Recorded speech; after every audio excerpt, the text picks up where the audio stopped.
I've been waiting on this one. I've been waiting. The Lord of the Rings, Amazon Prime, TV series, news, and what we know so far.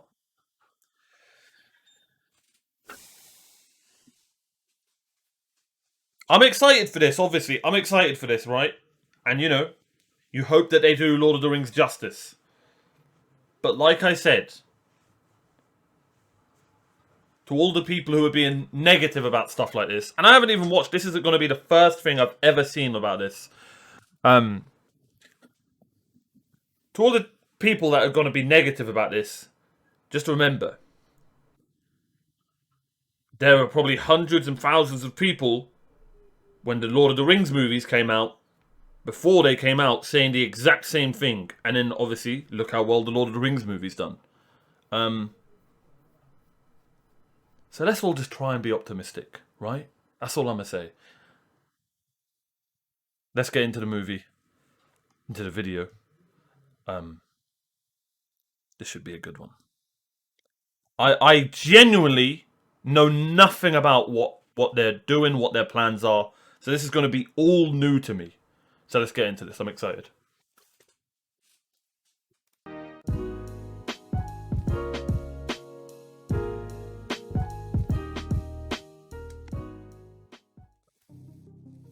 Amazon's new big-budget TV series set in Tolkien's Middle-earth is currently in production. In this video, I'd like to discuss what we know so far about this series, and to share my thoughts about what I am excited about, as well as my concerns. All the way back in November of 2017, Amazon first announced that they had acquired the global television rights for The Lord of the Rings. The head of scripted series for 2017? 4 years then? I wonder if they've been working on it for 4 years.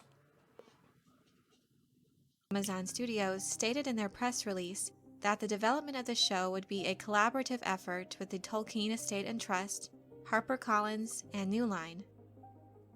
Okay. Amazon Studios paid a hefty sum for the rights to produce this series, shelling imagine. out a staggering $250 million to be able to produce this. Damn! I mean, you'd like to think that paying $250 million, they're going to do it justice. Justice! And also, I wonder if Sean Bean will be in season 1, even though he played Boromir. I feel like Sean Bean, if the show's going to be good, you need to get Sean Bean in season 1, and he needs to die an amazing death. And then you've got the right ingredients for an amazing show. So even though he was Boromir, give him a bit of makeup, make him look a bit different, and then you're sorted. This show, which will span at least 5 seasons with the potential for a spin-off. The first season 5 seasons. is Right, let me go back. 20 episodes long, and Amazon has will span at least 5 seasons. $150 million to be able to produce this show, which will span at least 5 seasons with the potential for a spin-off. The first season is said to be around 20 episodes long. Damn. So 5 seasons, 20 episodes long for the first season. I'm actually okay with that. 20 episodes for the first season. You'd like to think, and this is just me being optimistic, to all the negative Andys out there, you do you, mate. I'm going to try and be optimistic about these things. You'd like to think that they're going to take their time to build an amazing story, build characters, let you get to know everybody. 20 episodes? Let's assume that it's 45 minutes to an hour an episode. I don't think it'd be half an hour. Could be half an hour. I'd like to think it'd be 35 minutes, hour, in between there somewhere. That's a lot of time to build a great story and let you get to know some cool characters. And obviously end season 1 on a cool cliffhanger or something. And Amazon has already greenlit season 2 for production. I am actually really glad the first season will be a more conventional number of episodes for a series. Yep. What has usually been the norm for a streaming service original show are seasons lasting around 10 episodes. Yeah. This formula works for some shows, yet others seem to suffer due to a lack of time for meaningful story and character development. The first 2 seasons are estimated to cost upwards of $500 million to produce and Oh, yes! That money for that dragon fire and, you know, to pay Sean Bean to die in season 1. Shout out to Boromir. Shout out to Ned Stark. Justice! market. Amazon is certainly betting big on this series, and considering the overwhelming popularity of the Lord of the Rings franchise, it's not too outlandish of a bet. The films were definitely a gamble for New Line Cinema, considering they agreed to filming all 3 big-budget films at once, and as we all know, that decision certainly paid off. Yeah. The question is, will the series have a similar success with general audiences? It's hard to say at this point. No. As most fans have come to learn, not every attempt by studios to expand upon beloved franchises have worked out well. In regards to Tolkien's Middle-earth, the Lord of the Rings film trilogy is widely held as an incredible adaptation of the source material.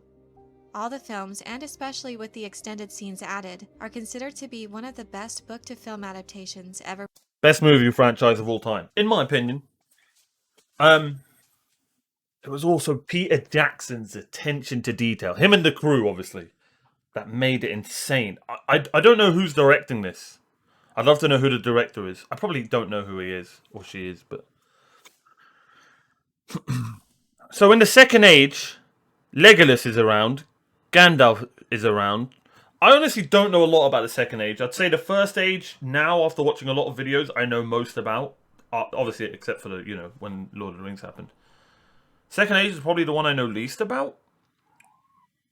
I think Gandalf is around. I think Aragorn's around. I may be completely wrong there. Wait a minute. No, I think I'm wrong there. Am I? I don't know. And Legolas is around. Don't know about Gimli. Were produced. Let me know. But not all offerings set in Tolkien's world have reached that same level. The Hobbit trilogy of movies, for example, while having a lot of beautifully adapted moments, as a whole, it does not come close to what the Lord of the Rings achieved. Like butter spread over too much bread, stretching the singular book The Hobbit into 3 films seemed to be solely motivated by money, instead of keeping with the source material. I am worried this same attitude will continue going forward with this new series, and I'm not the only one with this concern. Okay. John Rhys Davies, our beloved dwarf Gimli, told Den of Geek in an interview that this new series seems like a cash grab, that it's not about doing it better, it's about making more money. Harsh words indeed, and an understandable concern considering how That's a other fair movie statement. studios have treated much beloved franchise properties. For instance, Disney shelled out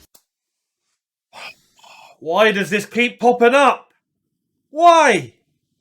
Every Lord of the Rings video, I just try and get away from this crap, and they keep bringing it up. $4 billion for Lucasfilm and Star Wars, and in a rush to make back their money, they failed to conceive an epic, cohesive story that expanded upon and enriched the lore of Star Wars that would resonate throughout the years with fans. Having said that, I am choosing to remain cautiously optimistic for the time being. In a series of social media posts, it was confirmed that filming would indeed take place in New Zealand, which is an obvious choice. That's good. That's good. You know, New Zealand, beautiful. That's where it was filmed. All right. Okay. One post, which included Amazon's expanding interactive map of Middle-earth, revealed that the series would take place in the time that's known as the Second Age, which spans 3,500 years, beginning with the banishment of Sauron's one-time master Morgoth, Wait, Morgoth's gonna be in it?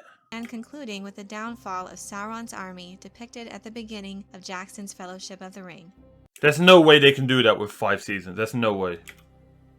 It has also been confirmed by Tolkien scholar and series supervisor Tom Shippey that the Tolkien estate will have veto power on plot ideas that stray far from Tolkien's vision and the main shape of the Second Age. That's good. That's really good. That's really good.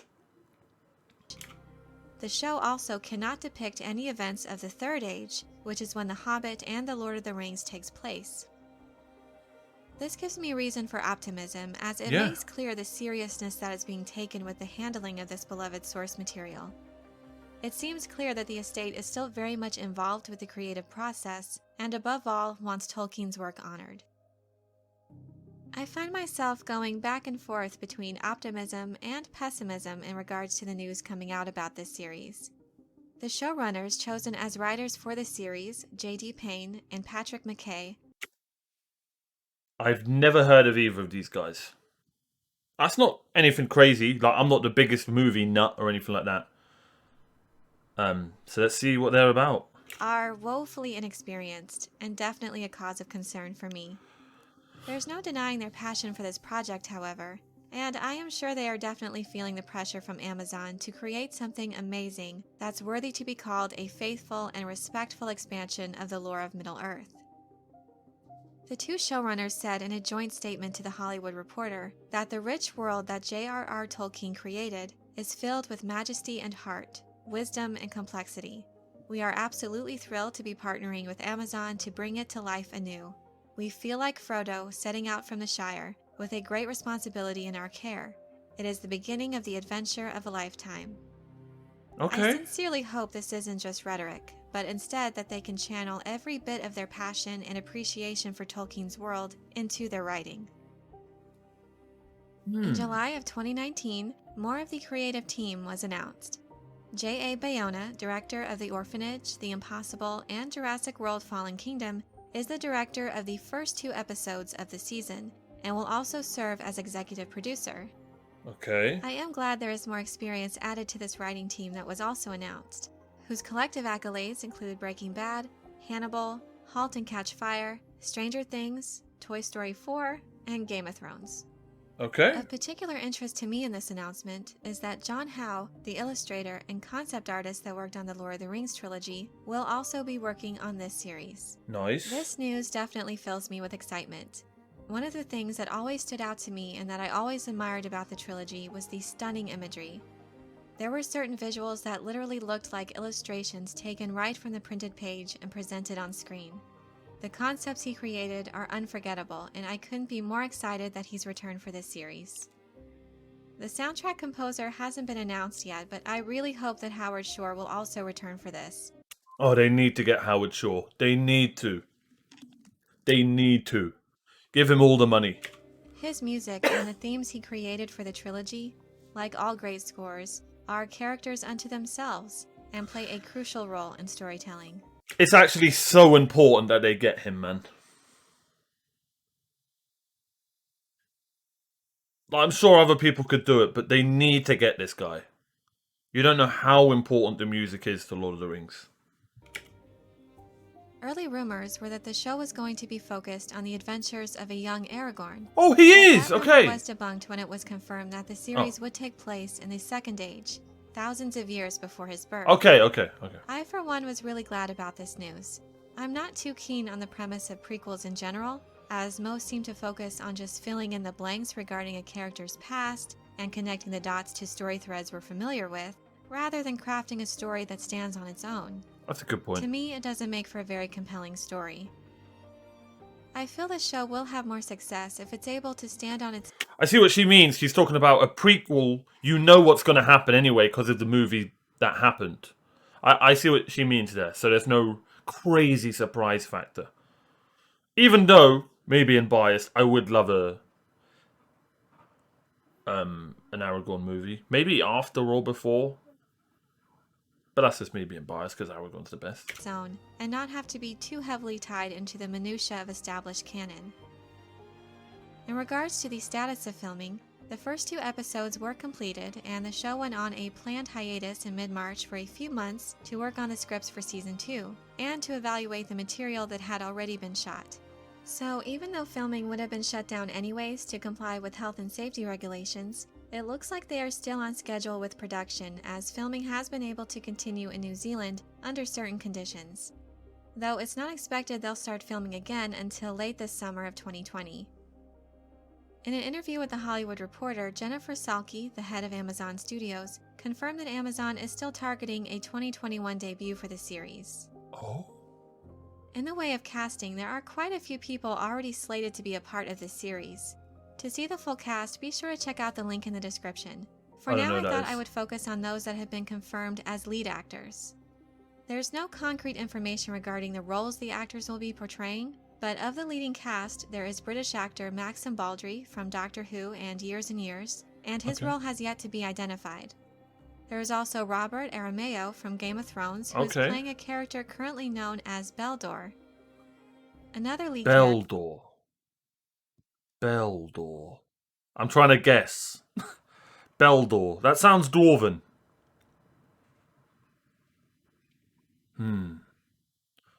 Is he the inventor of Knock Knock and Knock Knock Run? Or whatever you call it in your countries, where you knock on a door and run? Because his name's Beldor. Okay, that was an awful joke. Let's just carry on. Character with the current name of currently known as Beldor.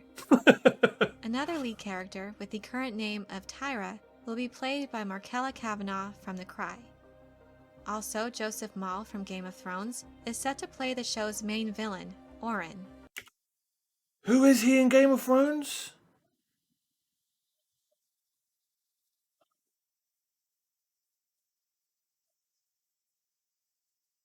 What's his name again? I know who this is. Oh my god, I know who this is. Jamie's guy. Jamie. Oh, what's his name? Oh, I forgot. None of these names are from Tolkien's work, so it's hard to say if they are set to play new original characters, or if these names are just a ruse to avoid potential spoilers. I tend to think that they are code names. Concerning the main villain, while I doubt Joseph Mall will be playing the Dark Lord Sauron himself in Season 1, I do hope this major character will be featured at some point in the series, as his rise to power is a significant part of the Second Age of Middle-earth, and would make for some incredible storytelling and visuals. Oh mate, whoever's got the job of Sauron, man. Oh. Look, I don't know really nothing about Sauron except for in the third age. I don't know if he like takes off his mask and talks and stuff like that. Or is he just, I don't know how it works. If you ever see his face, if he's that kind of, man, that's gonna be a tough job to do. They should get Tom Hardy. Probably the biggest casting news so far, however, is the rumor that Morfydd Clark will be playing a younger Galadriel. However, this has yet to be confirmed by I thought that was Drew Barrymore for a second. I would think that any stories involving the more famous figures in Tolkien's books would have to go through intense scrutiny with the estate, considering their veto privileges. So it would make sense if they're hesitant to confirm this right now. Speaking of these famous characters, Ian McKellen has said he'd be willing to return to the role of Gandalf, though he hasn't been asked yet. He better bloody be asked! Since Gandalf is 7,000 years old, he's not too old. I certainly would love to see him make an appearance. I do hope the cast and crew involved in this new series realize the enormous task they have set before them to faithfully bring Middle-earth to life once again. I hope you enjoyed this video. Give it a thumbs up if you did, and be sure to subscribe for more Lord of the Rings, Dune, and other sci-fi and fantasy content. And let me know your thoughts about this new series and what you're hoping to see from an adaptation set in the Second Age of Middle-earth. Thank you all so much for your support, and as always, have a very nerdy day. Nice. I'm optimistic about it. When was this? June the 10th, 2020. Oh, okay, a lot may have changed. I am going to be looking more into this. I want to see, like, if the cast has been announced or anything like that, or we know more. Man, if they don't get it right, they need to get it right. They need to. I'm scared Amazon will fill the series with adult scenes just to fill the time. I'd rather watch an exciting story true to the books rather than some sexual scenes that are useless to the plot. True. Completely true. That'd actually be extremely awful if they made it like an 18+. Right? Like in the Lord of the Rings movie, what was it? There was a couple of kisses here and there, and that's it. Between Arwen and Aragorn. It genuinely, romance can be done without, you know what. So basically they chose a period where when they can make up their own stories, since there are only small summaries by Tolkien. It gives them freedom, but potentially gives them crap. Wait, what? Tolkien's got a fair bit of history written down for the Second Age, but it's mostly roles of the kings and queens. Okay, I don't want to read that. Here's what I know. They'll ruin it. Really optimistic there, Tiffany. They already think that Second Age Galadriel is young. And the Tolkien Expo served under Peter Jackson walked off the set? Oof.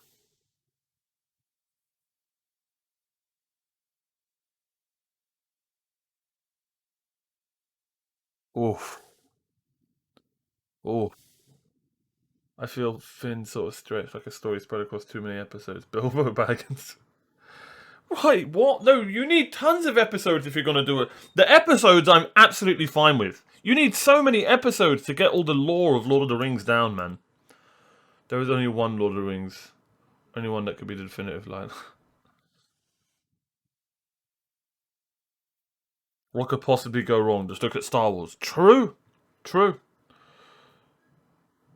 I trust Bezos as far as I can throw one of his delivery trucks. Oh, God.